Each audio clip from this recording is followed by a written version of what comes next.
السلام علیکم۔ دین کے اس خوبصورت سفر میں آپ کا ساتھ ہمارے لیے باعث مسرت ہوگا۔ آخر ایک روز امید کا سورج چمکا اور خبر ملی کہ بی بی آمنہ کے ہاں سراج اترا ہے، بدر منیر اترا ہے۔ عبدالمطلب کی بوڑھی کمر جیسے پھر سیدھی ہو گئی، ان کے آنگن میں جیسے پھر عبداللہ اتر آیا۔ اب دادا اور پوتا جیسے ایک دوسرے کی جان تھے۔ اپنی ویڈیو شروع کرنے سے پہلے آپ سے گزارش ہے کہ جنہوں نے ہمارے چینل کی اس سے پچھلی ویڈیو نہیں دیکھی ہے تو پہلے وہ دیکھ لیجئے، اور ویڈیو پسند آنے کی صورت میں ہمارے چینل کو سبسکرائب کیجئے۔ اہل مکہ کا رواج تھا کہ وہ اپنے بچوں کو 2 برس کے لیے دیہات میں بھجوا دیا کرتے، وہاں ان کی پرورش ہوتی اور بچے تھوڑا سا بڑے ہوتے تو ماں باپ کے پاس واپس آ جاتے، اور جو بچوں کو لے جانے والی دائیاں ہوتی اس کی حسب توفیق خدمت بھی کی جاتی تھی۔ تو بنی سعد ایسا ہی معزز قبیلہ تھا کہ جو روایت عرب کا پاسباں تھا، جو عرب کے خالص ماحول کو سنبھالے ہوئے تھا، اور جہاں مکہ والے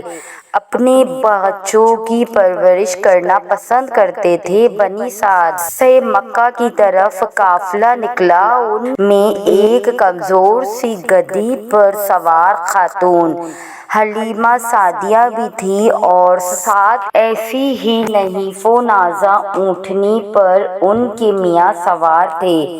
ان کمزور جانوروں کے سبب یہ قافلے سے بار بار پیچھے رہ جاتے، اور راستہ بھر قافلے والے رک کر ان کا انتظار کرتے، لیکن جب اپنے ٹھکانے کے آثار دکھائی دیے تو کون کس کا انتظار کرتا ہے، سو سب جلدی جلدی سے مکہ پہنچے، اور حلیمہ پیچھے آہستہ آہستہ سوئے منزل۔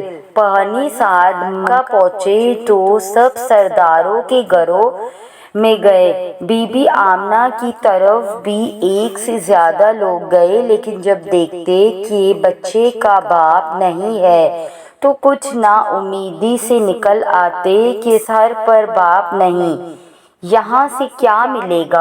حلیمہ کی ساری ہمجولیاں اور شریک سفر اپنے لیے بہترین انتخاب کر چکی تھی۔ تلاش بسیار کہ مکہ میں بس ایک ہی بچہ باقی تھا۔ مایوس حلیمہ نے ایک بار تو سوچا کہ واپس پلٹ جائے، کیا کسی یتیم کو گود میں لینا نری محبت اور مشقت اور حاصل و وصول ہی کچھ نہیں، لیکن پاس سے حلیمہ کے خاوند نے صلاح دی کہ خالی ہاتھ کیوں کر جاتی ہو، چلو کم ہی سہی نہ ملے مال، ذرا بچہ تو دیکھو کیسا حسین ہے کہ جیسے گھر کے آنگن میں ماہتاب اتر آیا، جیسے سارا کا سارا سورج زمین پر اتر آیا۔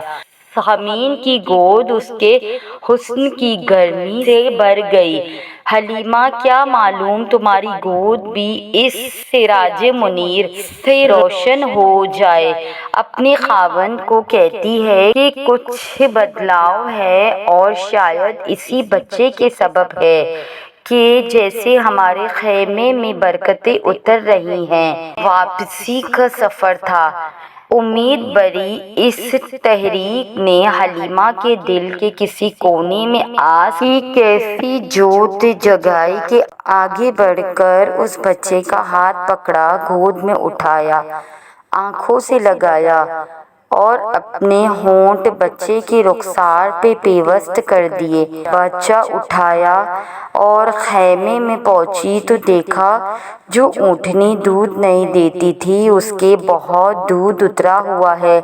حلیمہ خود کہتی ہے کہ خوراک کی قلت کے سبب خود میرا دودھ میرے بچوں کو کافی نہ رہتا تھا، اب خیمے میں آئی تو جیسے منو سلوا اتر آئی۔ پہلے میں نے عبداللہ کے لخت جگر کو دودھ پلایا اور پھر سیر ہو کر میرے بچوں نے بھی پیا تو تاریخ میں بس واپسی کے سفر کا اتنا ہی سراغ ملتا ہے کہ اٹھنے کے جس نے اس کو آمد کے سفر میں اپنی سستی کے سبب شرمندہ کیے رکھا، اب واپسی کے سفر میں سب سے آگے تھی شریک سفر۔